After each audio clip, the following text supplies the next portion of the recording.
we're going to go ahead and get started.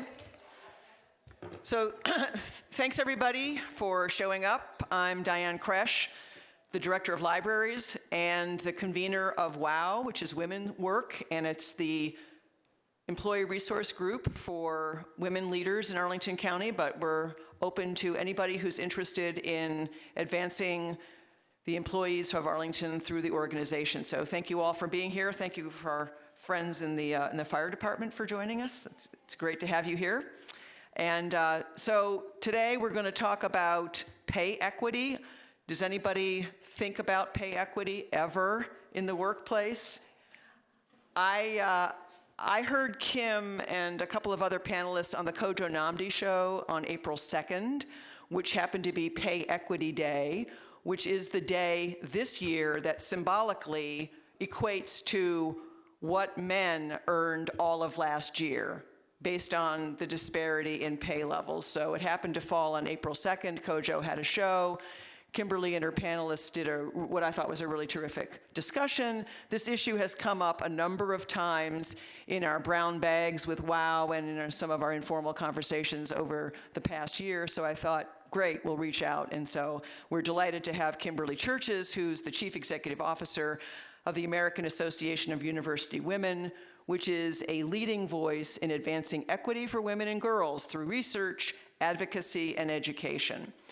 The AAUW has been empowering women as individuals and as a community since 1881 and has improved the lives of millions of women and their families through strategic advocacy and research in education, economic security, and leadership development. So please join me in welcoming Kim Churches.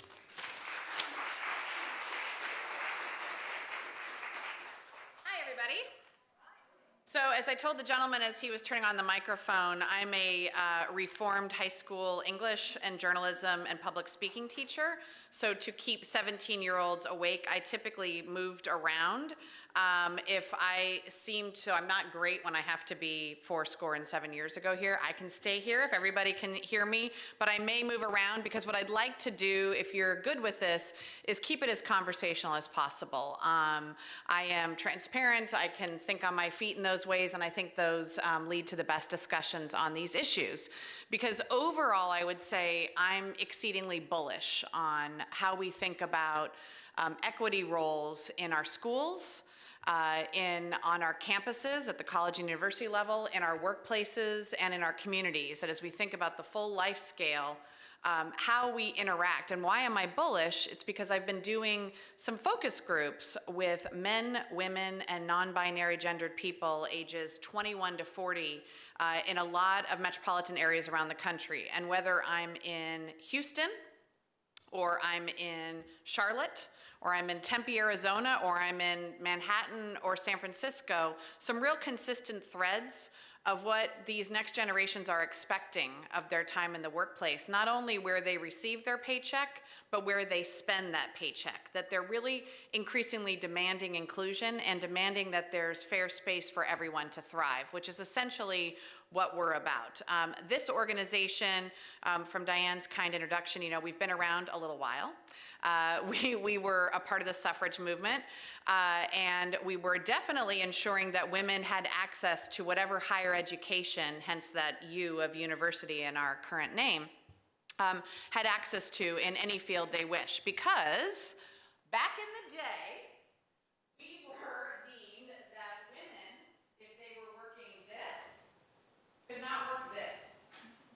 Yes, there was an actual Harvard study out that said that if women were growing their brain matter, they weren't going to be able to procreate.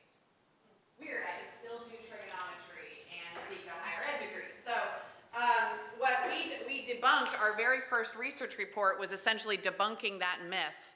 That women could indeed still procreate and continue to build families, even as they were seeking higher ed degrees in biomedical fields, in engineering, in mathematics, or in the social sciences or liberal arts. And so that's kind of how we started, was ensuring that women could have access to whatever fields they wish to pursue. But the good news is women make up 58% of the undergraduate population today, so yay.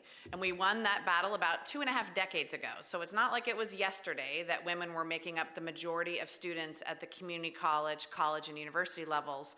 We make up about 56% of graduate degrees and about 52% of doctoral degrees, so that's great. We make up right now about 48% of the labor force in the United States. But what we have seen from day one, so even if Joe and Jane both earn the exact same degree, have the exact same educational background from the exact same college, fast forward 1 year later, Jane is already earning 26% less than Joe. Why do you think that is? Why do you think that could be, that if you've had the same education, the same background, the same schooling, maybe in the same program with the same professors, yet you enter the workforce and suddenly Jane is earning less than Joe? This. Yeah, we're back to it.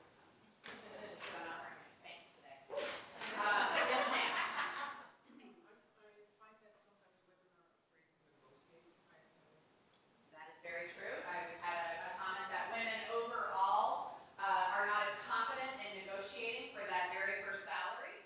How many of you did like me? My very first job as a high school teacher in the state of Florida, I was offered a starting salary of $18,000, and my entire negotiation was this.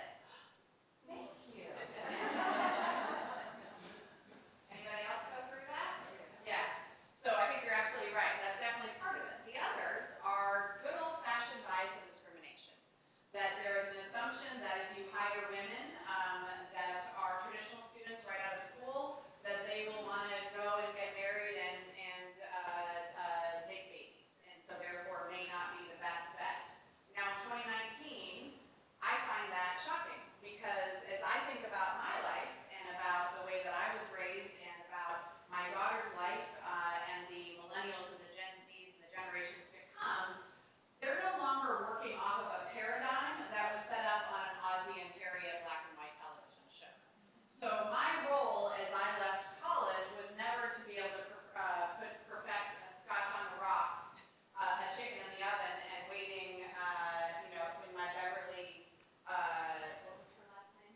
Cleaver, thank you. I was going to say Cleary, and I'm like, that's Ramona and Jesus. In my, in my kind of June Cleaver sort of outfit, waiting at the door for my husband to pull up in his Studebaker after a 9-to-5 day at the job.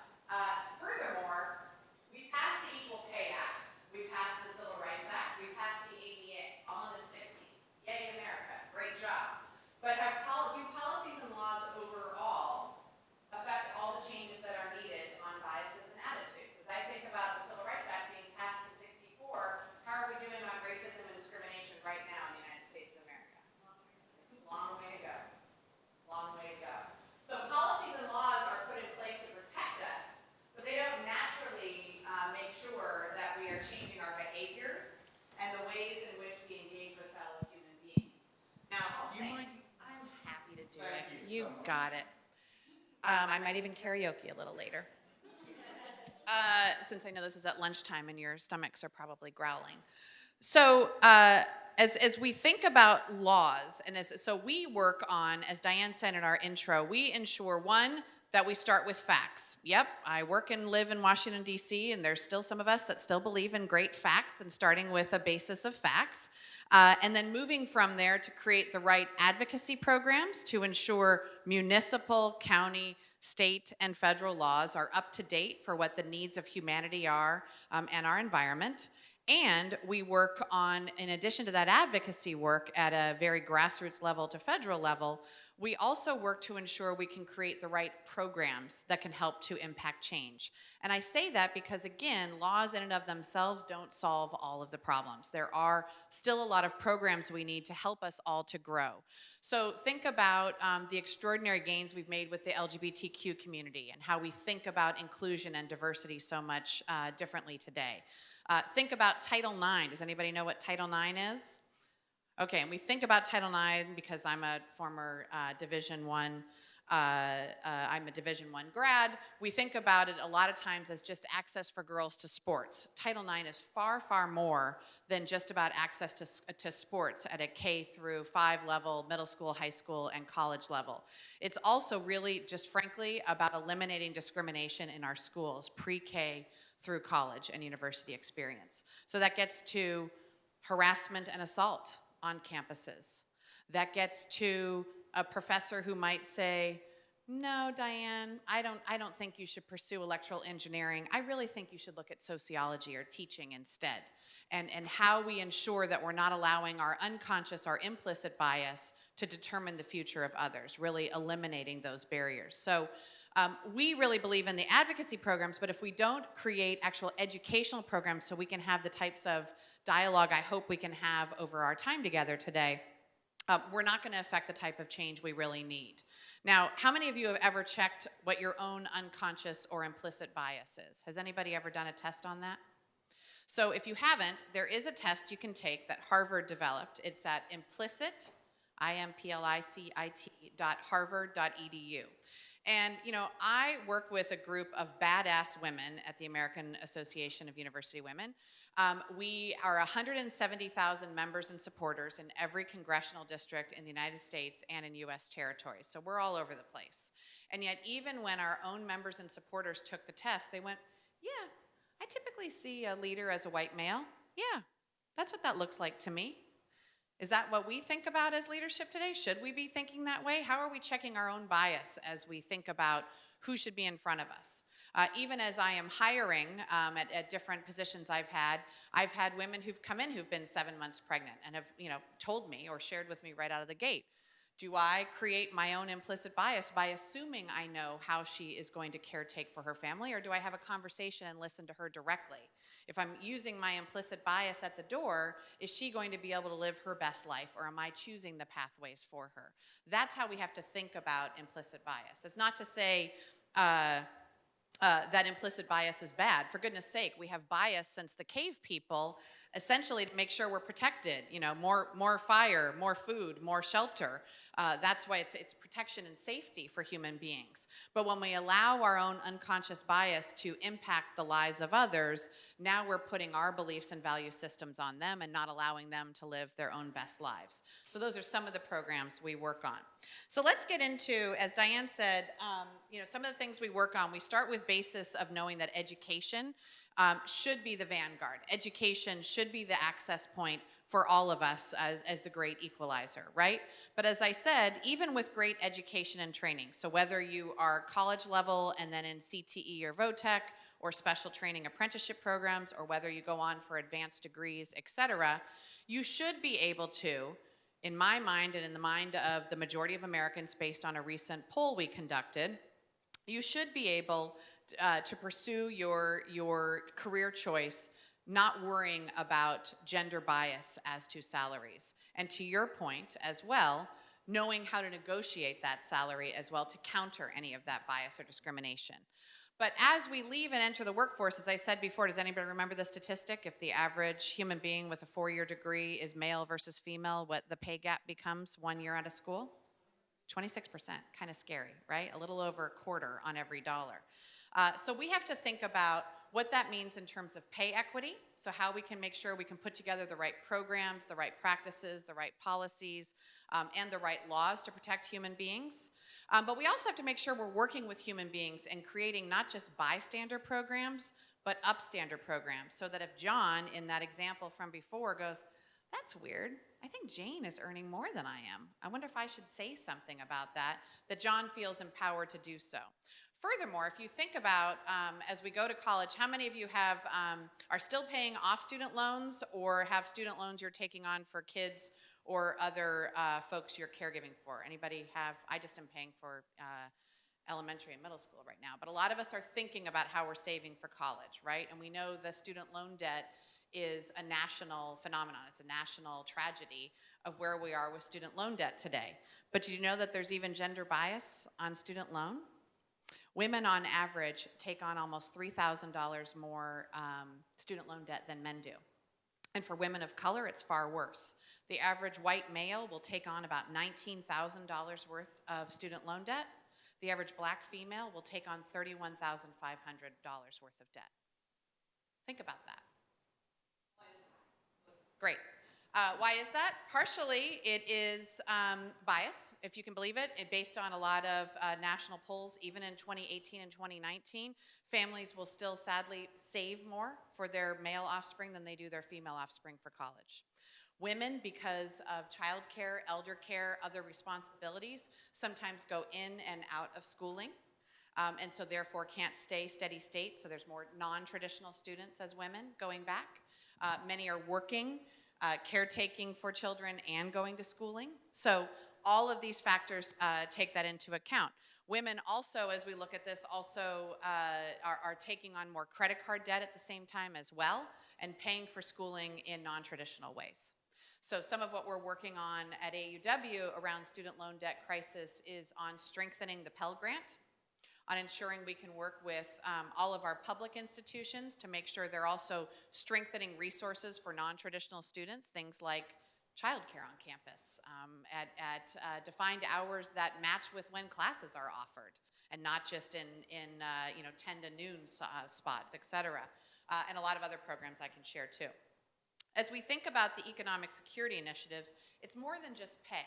It's also, and I understand from Diane, you all had a great speaker last fall around harassment in the workplace. And it doesn't really start with harassment in the workplace. You know, it's not about litigating and mitigating. It's not the Matt Lauer stories and the Harvey Weinstein stories. I mean, those are big stories, don't get me wrong.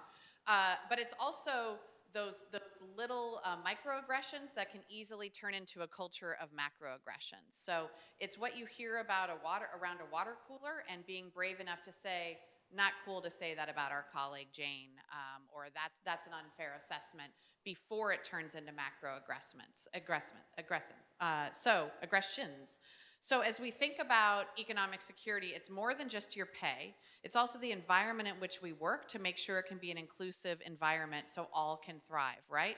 But if women are taking on more student loan debt, disproportionately to their male colleagues, if they're paid less from their first job, and hey, guess what, team? Women live longer than men. Yay!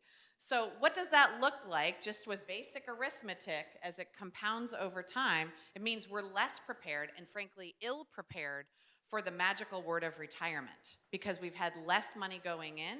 Women on average tend to invest more conservatively than men do, and they're in and out of the workplace for a variety of different reasons over years. So all of that adds up to a big for women as they approach retirement.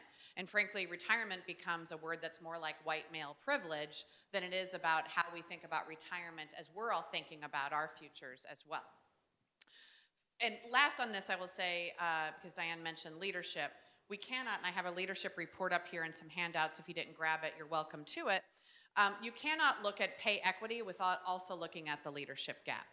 Because if we don't see ourselves in leadership roles, and I'm not just talking about at PepsiCo or at Google, or even in these storied halls of county government, I mean in every single level of society. And I'll give you one example of this. I was recently part of a study in the state of Massachusetts, kind of the bastion of liberal democracy up there in Massachusetts, that looked at women's leadership at the community college level, all the way up to MIT and Harvard, from 10 years ago to today. So when I say about leadership roles, those are the highest levels of staffing, tenure-tracked professorships from entry level all the way through, department chairs, deans, provost, president or chancellor, and boards of director with both fiduciary responsibilities and not. How do you think we did from 10 years ago to today? We actually rolled backwards in every single level, except for in community colleges. And sometimes that's because, again, with that unconscious bias, we say, oh, we see Jane in that role, great, check the box, we're done, we've got a female there, we've nailed diversity and inclusion, as opposed to really putting forward accountability metrics and making sure that our hiring and promotion practices reflect what our values on a placard on the wall represent. Too often we lay out our values about intersectionality, inclusion, and diversity in employee handbooks or a one-and-done training, And we forget how to infuse them into every single level of hiring and promotion to ensure we're really making sure our leadership teams reflect the communities, reflect the values of our organizations at every level. So this isn't a Fortune 500 or Fortune 100 problem. This is in our nation's K through 12 schools. This is on our college campuses. The almost $400 billion a year given to philanthropy, to your nation's nonprofit organizations, to the public sector, et cetera. So as we think about nonprofit sector, which I know a lot of you working in government too, sometimes it's like working in the work that I do. We're doing it because we love and we are caring and feeding our communities in meaningful ways. And yet in the nation's nonprofit organizations, 87% of the employees are females. What do you think the percentage is of women CEOs? Oh, it's not that bad. It's not as bad as Fortune 500, but great. Phew. It's about 15% right now. So we're making up the majority of the employees, but only about 15% of the leadership roles. So we work in that level then. So we start with facts and research. We create advocacy programs that we can do to be able to suggest good bills going forward at a municipal, county, state, and federal level. And then we start to work on programs that we can start to change human behavior, right? So let's look at right here in our metropolitan area. So in the DC, Maryland, Virginia area, women on average are paid 86 cents on the dollar compared to men. Now the national average is 80 cents on the dollar, so a 20% gap. So we're doing a little bit better. But does anybody here want to take home 14% less than their male counterparts? Probably not. Because the reality is this isn't about women's rights.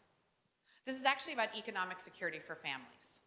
This is frankly about how we can be better taxpayers, be stronger consumer spenders in our regions, be more productive in the office because hiring and attrition is very expensive. So when you find out about pay gaps, it usually can leave people feeling grumbly and wanting to go work somewhere else. And it's really about what we're also teaching these next generations about their opportunities in the world. So in the DC, Maryland, as I said, the metro area, DMV area, we're 86 cents on the dollar. In the district, it's 89 cents on the dollar, which is makes it at a city level the second lowest in the nation. Maryland's gender pay ratio is at 86%. Maryland ranks 7th in the nation right now. California's doing the best. New York is just right behind California, probably not too surprising to you. Do you know the two states that don't have any laws on the books for pay equity? I heard Mississippi, that's a ding, ding, ding, that's one. What's the other one? Alabama, yes, wow. Who's gonna come, yeah, Alabama, Mississippi, neither have a single pay equity law on the books, although we just passed unanimously with the bill that we helped to author in a bipartisan way in Alabama in the House, and we'll see on the Senate. So pretty exciting that we could see a little bit of traction there because, again, it's just about economic security. These aren't women versus men. It's not take away. This is about ensuring the fabric of your community continues. So in Virginia, what do you think the pay gap is in the state of Virginia? 79, close enough. So Virginia ranks 29th in the state, and frankly, it is a lot about the fact that the legislature is obviously over already, but we haven't seen enough movement on some new progressive pay equity laws that could really ensure the residents of Virginia can continue to thrive. There's a lot of really good ideas out there, a lot of advocates from the south to the north on it. And at the end of the day, I speak in red, blue, and purple parts of the nation. The mayor of Murfreesboro, Tennessee, a couple months ago gave me the key to the city because, and that's as red gets, because he said this just actually makes good economic sense as we think about the livelihoods of my citizens. These are the things that worry me about the future of our great city. And so as we work together to problem solve, it doesn't have to be left versus right. This is just good common sense as we think about our futures, right? And as he noted, it's not just good for the individuals and good for their families, it's good for business. Why? There is data up the wazoo, research reports aplenty about what it means for ROI, return on investment, meaning earnings go up, productivity goes up, attrition goes down, innovation and dynamism goes up because having different people around the table means we're not all Stepford wives, that we're all thinking in new and creative ways to problem solve and make things better. The great big tech giant SAP It actually was it was the Green Visors that made the decision to make sure they could work on the pay gap and the leadership gap more productively. It wasn't because somebody on an inclusion committee said this isn't fair to women and people of color. They actually noted that it was the CFO who, as he was going through all the various business lines of the company, saw that, when women are included at the table, our earnings go up. What happens if we pull on that lever a bit and we across the board make it that we have to have at least 25% women at every leadership decision at every level? And then they saw earnings go up on every single business line. And so now they've pushed it and said, what happens if we get to 30%? So they have a goal by the end of this year to be at 30%. And then they're going to push it again because the shareholders are happy, their employees are happy, their leaders are happy, and they're earning money. That can be a great motivator. So it's okay if it's for financial reasons. I'm great either way, if it's for values or otherwise. So over the past 4 years, we've seen some trends on what we're seeing in pay equity, particularly on the pay gap. One, I should say to you, over the past 4 years, 16 states and Puerto Rico have all passed pretty progressive new laws, which is great. We've been a part of a lot of them. In 2019, there are 42 states that currently have potential bills out there. Do you know who the first state was to pass a law this calendar year? Wyoming.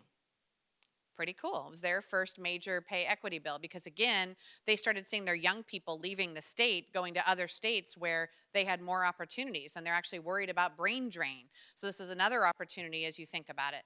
But one of the biggest laws that we're looking at a state level right now are passing bans on salary history use by employers. I see some nodding.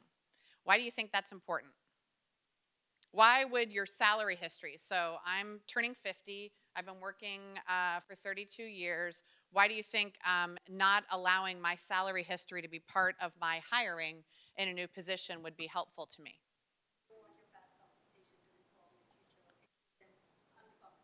Boom. Your past compensation has nothing to do with today and tomorrow.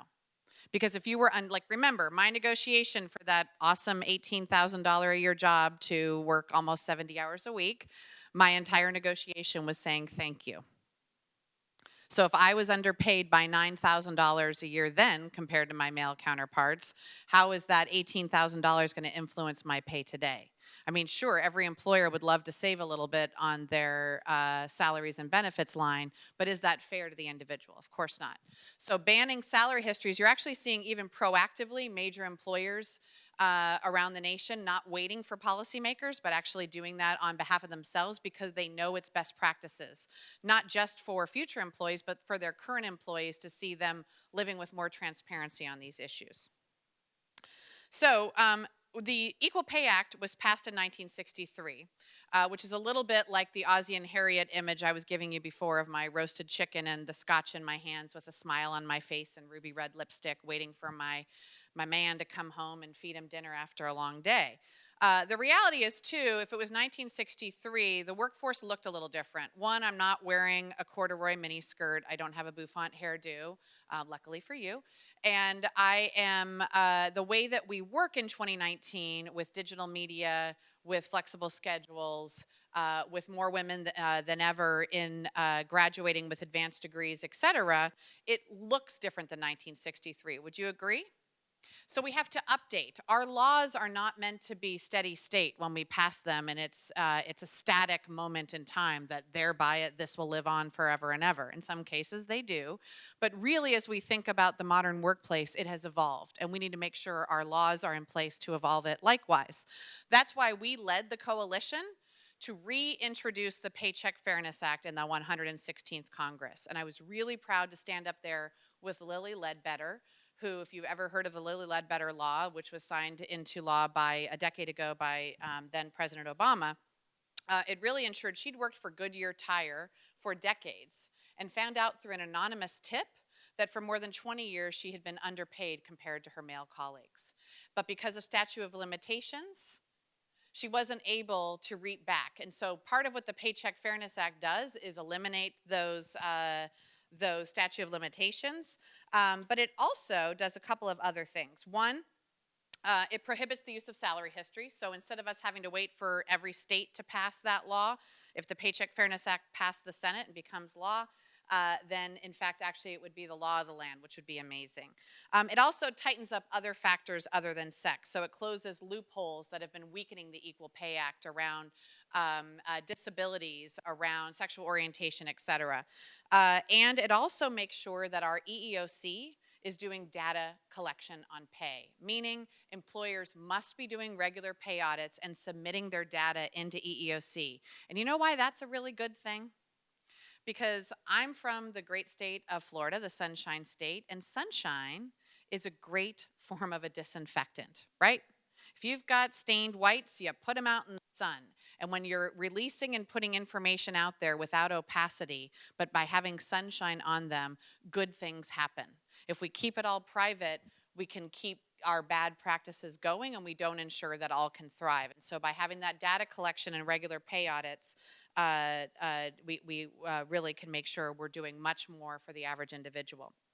Okay, so here's some things employers can do, and you can talk about this as you're out in the county, not just in your county roles, but also with major employers. One, employers can make a big, bold, long-term commitment like SAP did, and it can be driven by money, I'm cool with that, or it can be driven by values, and really saying, we recognize, you might have seen Citibank, Citigroup, they released their numbers back in January, and their CEO, I think, took the right tone with it and didn't get defensive, but said, these are lousy numbers. I don't like what I'm seeing. Women are earning on average 29% less than male counterparts at Citi. Here's our plan to address it. But they decided to come clean and share the information to be able to say, we know we need to do better if we're going to maintain our employee base and our customer base. So you can make a bold long-term commitment with actual percentages, with numbers, with accountability, and with metrics. Create more transparency, that sunshine around hiring and promotion practices. Eliminate bias in hiring. Some of that can be as easy as changing language in a job description. Do you know that men and women react to different adjectives, verbs, and nouns? And there's the good old-fashioned story, to your point on negotiation, that a woman will look at a potential job and see, like, I can do that. Ooh, I don't know if I can do that. Not sure about that. If they only can do about 65%, they don't even bother applying. Whereas men overall say, I'll learn that in the first couple weeks. I'll be fine. I got this. I'm going to apply. So that confidence level of understanding it. But if we change some of that language as employers in job descriptions, we can get to the heart of that. And there's some really good materials online to help you provide that on our website and others. Improving parental leave, and I'm saying that with a capital P, not ma. Parental leave. And for the gentleman in the room, if you are able to receive parental leave, or the males on your teams are able to, please, pretty please, encourage them to take the darn leave. The only way we can change the M to a P, the M to the P, is if men join us in this effort to say that parenting is not the sole responsibility of the women of this country. Would you agree? Good, I see nodding. Good, that's great. Flexible policies. We all are on our cell phones. I know everybody in this room likely has a smartphone. If you don't, Godspeed and good luck to you. So we're on constantly, right? And so we work everywhere. Sometimes I work at 2 a.m. Sometimes I'm doing my best writing at 5 a.m. Sometimes while I'm making my grandmother's famous ragu for my daughter, I'm on a conference call like this. So our work is not a Dolly Parton song of 9 to 5 anymore. Our work has changed, not just since 1963, but actually for a long time since. And therefore, we should be thinking about flexibility in how we think about our schedules. That's something else employers can do. And then last is promoting. It's not just about enough to say, we believe in diversity and inclusion at XYZ company or XYZ employer, and we put it up on a poster on a bulletin board in the cafeteria. It's living and breathing those cultures and demanding that accountability at every single level of leadership. So not doing a wink, wink, nudge, nudge and saying, John's such a good producer, we're not going to worry about the fact that he only has white males on his team because he's earning a lot of money. We're going to hold him accountable and make sure he's living by our benefits and policies and practices.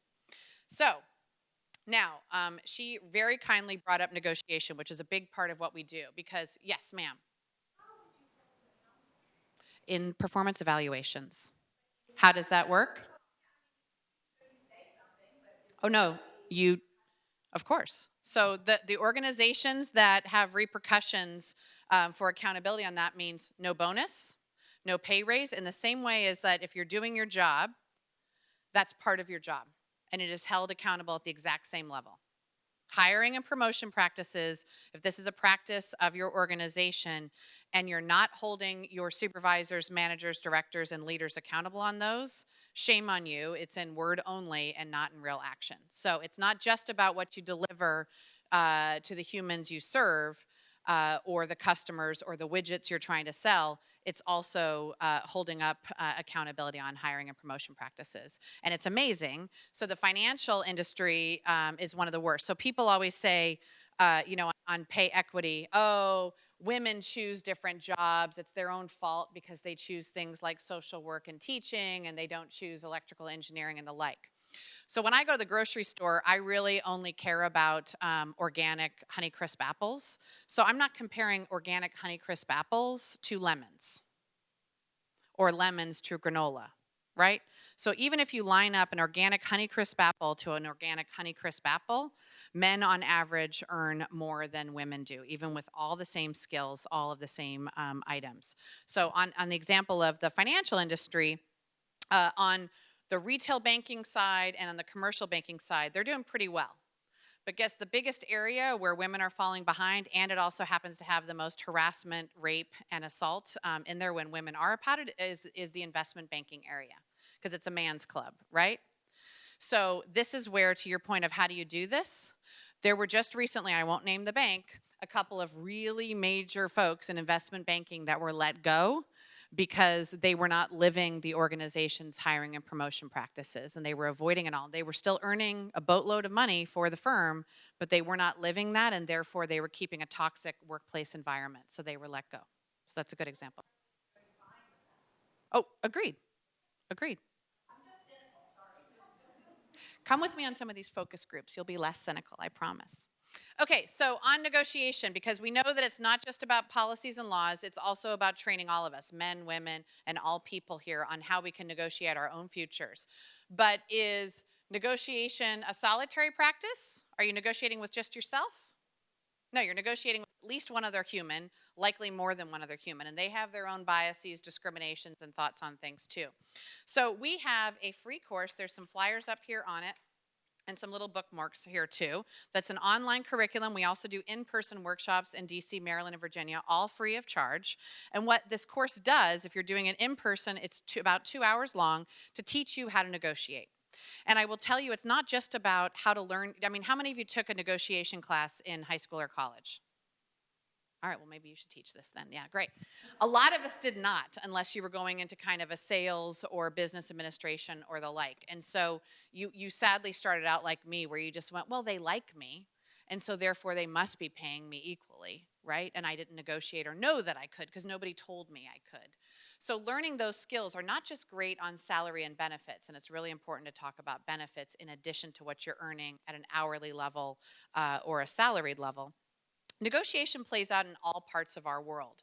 Even if you're negotiating who does dishes in your house at night, how to get a new mortgage, how to buy a car, how you're working with a potential contractor or whom you're hiring, we're negotiating every day in our lives, and it's not a skill most of us took in school, either in K through 12 or in college. And so part of what we're aiming to do, because we know men are almost 4 times more likely to negotiate than women, exactly to your point, ma'am, we want to give and arm women with those skills. But it's not just confidence building skills. It's not just enough to come in and say, actually, no, I know that I'm worth a $100,000 a year salary, and here are the 4 reasons why.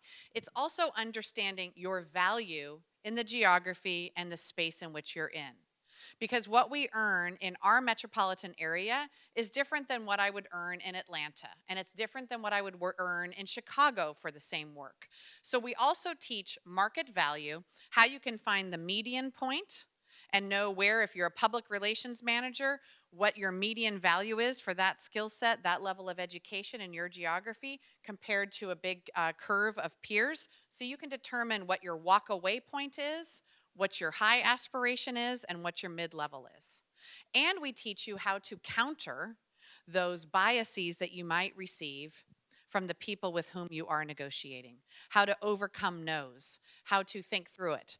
And as we think about negotiation, too often as we come into negotiations, we tend to start with personal pronoun I. I want, I need, I deserve.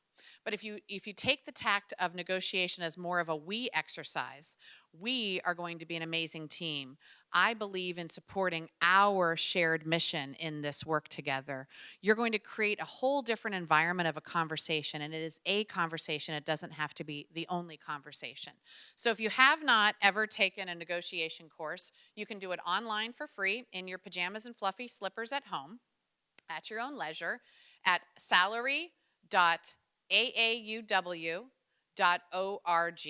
And it's a module that will go through knowing your value, understanding how to do your research on market value, how to understand your target salary and benefits, and what those, it's not just salary, it's also benefits, right? It's retirement, it's health and medical, it's flexible schedules, it's car reimbursement, cell phone reimbursement, vacation time, all of those things, right?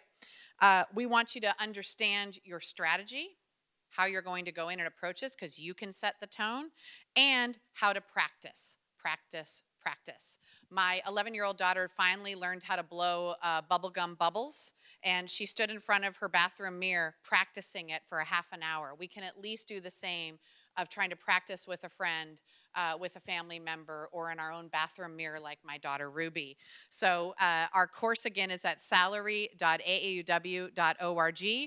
When you log on, you can do it either online or visit one of our in-person workshops around town. Yeah. So if women become more adept at advocating for themselves and negotiating on their own, how do they deal with the stereotypes that we have in our society about assertive women? Whew. And Diane, you didn't do this over cocktails? I can't do that over a glass of wine? All right. All right. Yeah, so that gets to the tone side of what we teach in the course too. And I'll give you another really great example of this. She's asking about how do we deal with the stereotypes of what assertive looks like in a man versus what assertive looks like in a woman, right? Remember before I said not leading with personal pronoun I, and you lead more with we, and we're in this together. Women can be confident and assertive by using that inclusive language far easier and better than using personal pronoun I. Is it fair? No, it's not. But that is how we get about making sure that we can get to the conversation. I'll take it a step further. I recently spoke with Howard University, and I was putting together a negotiation course, the full course on negotiation for faculty, for graduate students, staff, and alumni. And the alumni, the female alums, were calling in. The phone lines were lighting up like crazy because they went, when I try to negotiate, I'm seen as an angry black woman. How do I make sure I can use these skills and not be seen as an angry black woman? Some of it is smiling. I mean, it is sad to say, but that we have to. How many times, women in the room, have you been told, hey, lady, put a smile on your face? We never hear people saying, hey, sir, put a smile on your face. I didn't say that to you, gentlemen, did I, when you came in the room? Just, so-and-so is likable. Correct. Yes. Yes. There are real biases. This is why I really encourage you to take implicit.harvard.edu to check your own unconscious or implicit biases, because all of us have them. It's totally natural to have them, but when you allow that to permeate into how you are interacting with somebody behind you who perhaps is trying to, do a leadership pose and really own their space and own why they deserve this salary and these benefits, we need to make sure we're training both sides of this, not just the humans that will be negotiating for a better financial future, but for the hiring managers, the HR managers, and decision makers, so that we're all taking a breath and saying, let's look at the data, let's look at what the market value is here, and let's make sure this human being is being paid their worth. And you'll notice I didn't say this woman, I said this human being, because again, this is not just about women, this is about the economic security of our nation. So in the course, we do go into specifics. We're actually right now working on new curriculum in the state of New York, which will be available both in Spanish, but also for low-skilled workers. So for folks who are hourly workers who do not have advanced degrees, but also want to negotiate their future, but are not part of unions.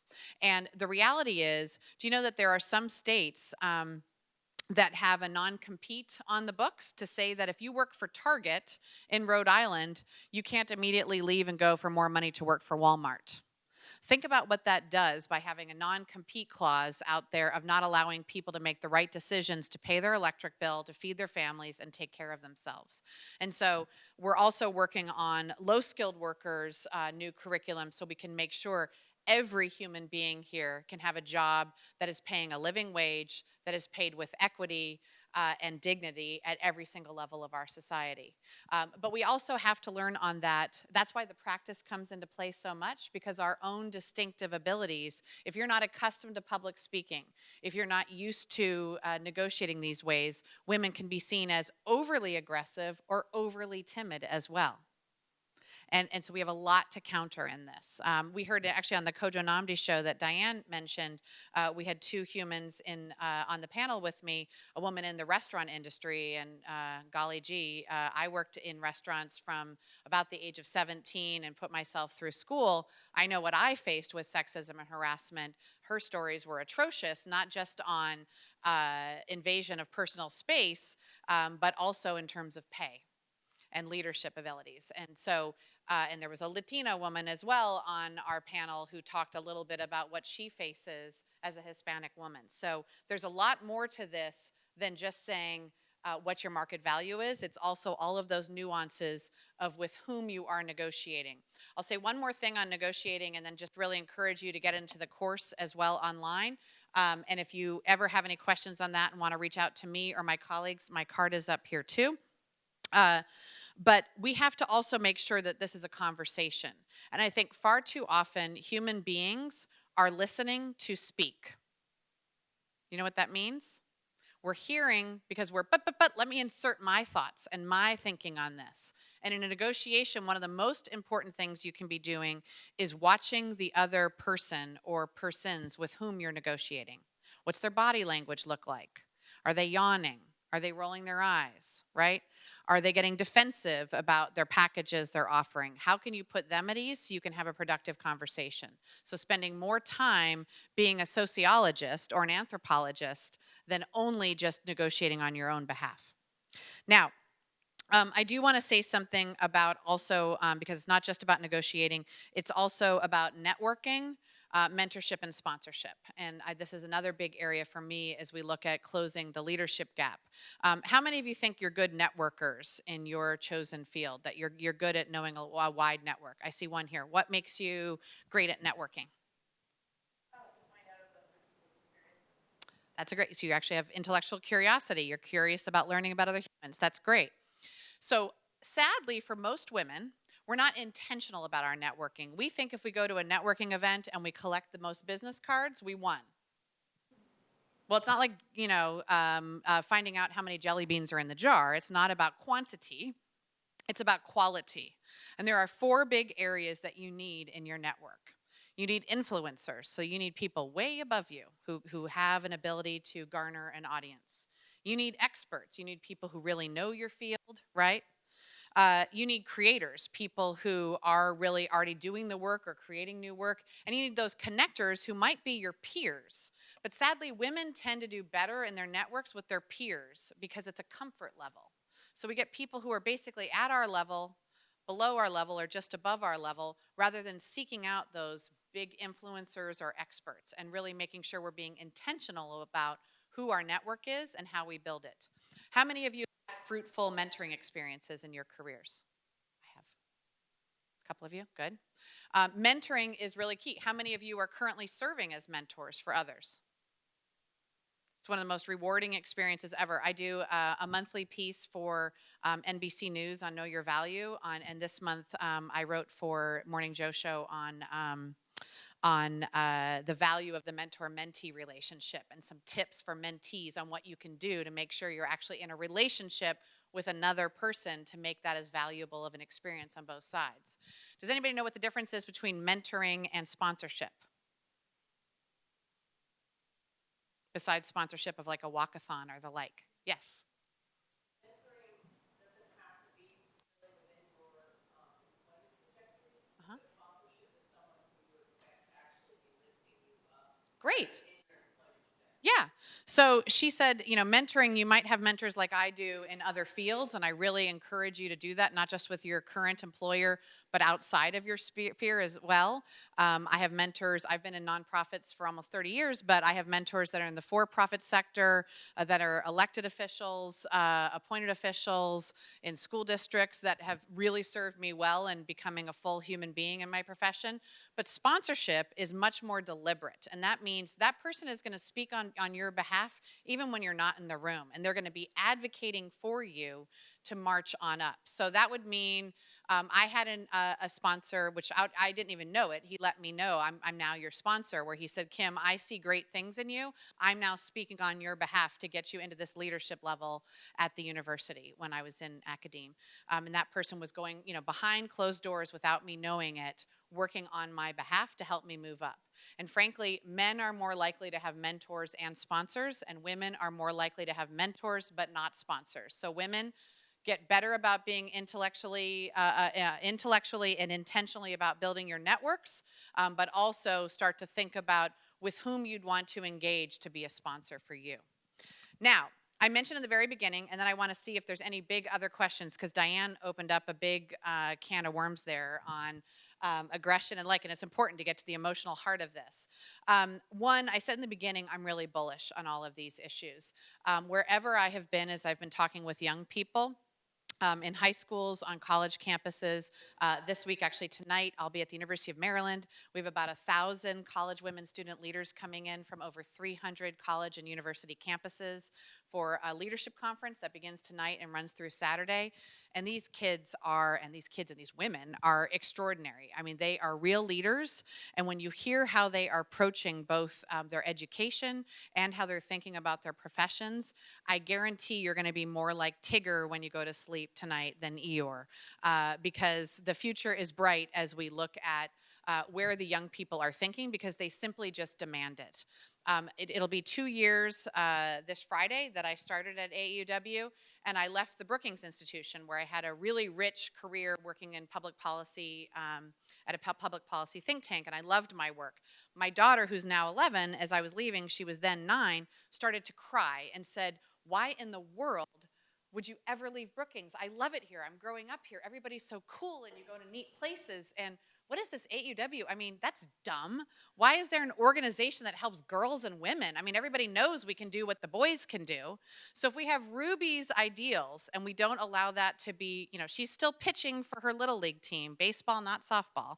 So if we can have Ruby's spirit and know that we continue that through with these next generations, I'm more optimistic about us actually achieving equity in the workplace and equity in our communities. So with that, I'll open it up to see. Yes, please. I kind of have just a comment.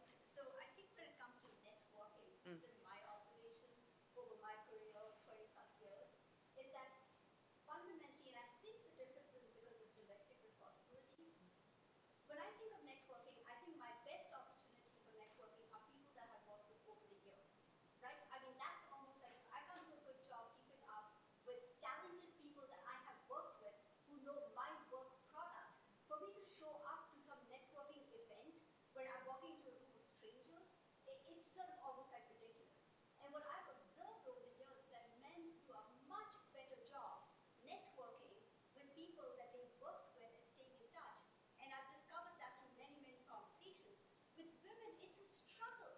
I mean, even if I try, it's like, oh no, I have like childcare responsibilities, oh, I'm busy, I've got so much going on at home, this and that. With men, it is so easy for them to say, hey, let's get together for a beer after work. And then they catch up. And that to me is far more valuable networking than trying to go to some event that you think might be useful to move you forward in your profession. So I've actually kind of come to the conclusion, because over 20 years I've sort of noticed this, and I'm really hopeful that my daughter's generation gets it, and they realize that you have to make time for stuff like that. And it doesn't mean you're going to be a bad mom. No, of course not. It doesn't mean you have to be at every soccer game to prove yourself, right? Every now and then, go and network with people that you have That's worked right. with, people that know your work, and people that will then help you move forward. That's right. Or seek out new opportunities. So this is the division of household and child care labor that we were talking about with the capital P for maternity leave versus parental leave. And the reality is, no matter what, summertime actually becomes, there's going to be a USA Today story in the next couple days on how summertime is even worse for women than it is for men. And it's not just because it's hot and women get a lot more, shall we say, lascivious comments towards them and their bodies and their sexuality.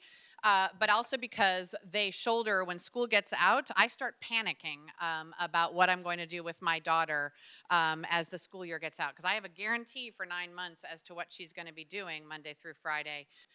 But what happens in the summertime, it's like an Escher print of trying to paste together a whole bunch of camps and day trips and the like.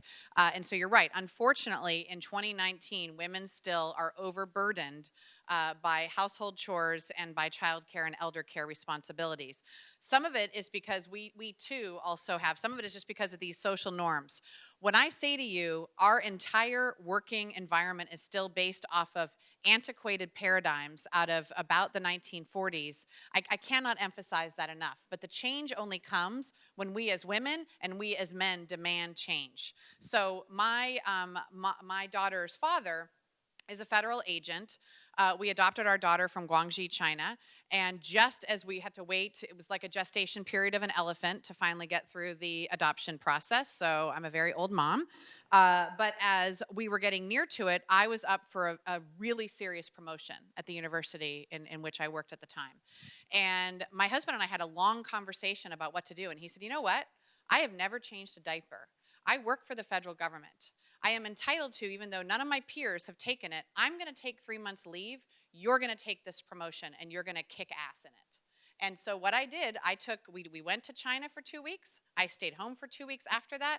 And then I got back on the road. And I will say to you on this, though, this gets back to Diane's point earlier on how we perceive all of this. You would think everybody go, this is so cool. They're being modern. They're doing it differently.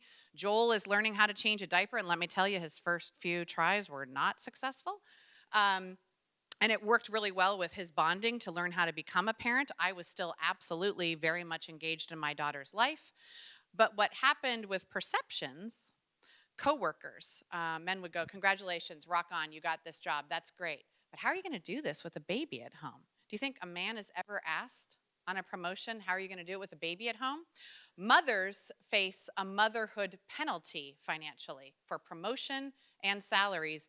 Men, on average, receive a fatherhood bonus. He's now seen as a family guy, reliable, and now therefore is earning more because he's a father. And in my own direct experience, because you've had anecdotal experiences and so have I, it wasn't just men, it was women who I had admired who said, good for you. I mean, I couldn't do that because I'd need to be home, but good for you.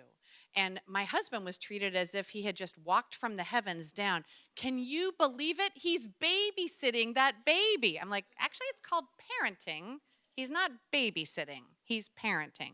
So we have to, if we're going to get to that parental leave, we have to actually shift the way we're working and think about it differently. And that has to also mean that we as women, and I'm going to say it, can't be martyrs thinking we're the only ones who can take the child for shots, who can take the kid from this camp to the other camp, who is at, baking the muffins for the bake sale for the soccer team, etc. We have to give a little bit to it. I'm going to say one other thing on the networking, and then we can get reactions to this.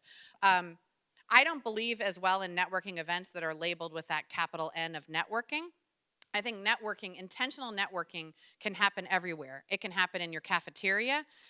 It can happen while you're in the queue to drop off your kids at school. It can happen after a meeting. It can happen at a leadership conference. It can happen in a lot of different places. But you have to be intentional about, I'm going to use an old word, about your own Rolodex or your Outlook contact list or your address book of who's in it. And as you're thinking about the next step in your career, what are those missing gaps? What are those deltas that you can be intentionally trying to fill, not just with a libation after work, but really being intentional about with whom your circles of influence are. Other thoughts? Yes, ma'am. Two things. One, the media, because the media still treat women differently from men. For example, the endorsement, the Fairfax County Supervisor's Race endorsement, or the chair, the person who's for people, one of the candidates for chair of the Board of Supervisors in Fairfax is a woman. And she was asked, the men were not asked this question, how are you going to take care of your children and be, and this happens in 2019, this was last week. So that's one thing, how do we influence the media? And then the second one, there are women who are biased towards women, because last week I was told by a woman business owner in Arlington that she likes this candidate, this woman candidate, but she doesn't smile, is what she said. And I was stunned. I didn't know what to say. Now I know what to say. I'm going to say, take that implicit bias test, because I think that I think that women are as biased towards women as men are.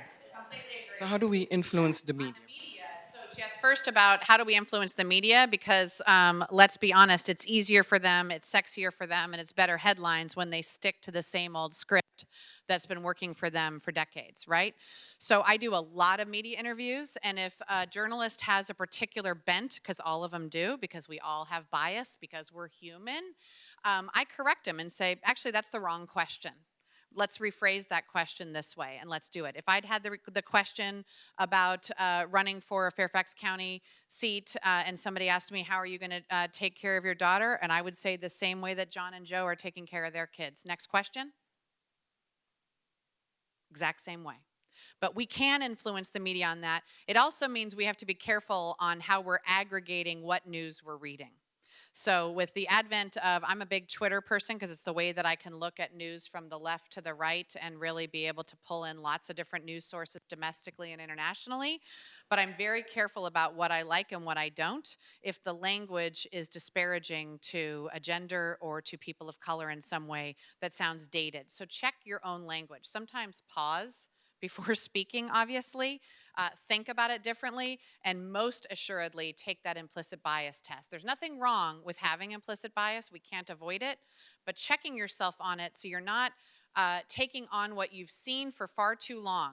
Think about Rosie Rios, who was the U.S. Treasurer, who's been really working to try and get a female on some of our U.S. currency. Do you know of 140 countries, it's just us and Saudi Arabia that do not have a female on U.S. currency. Yeah. Is that? Yeah. Sorry, Diane. Yeah, got it.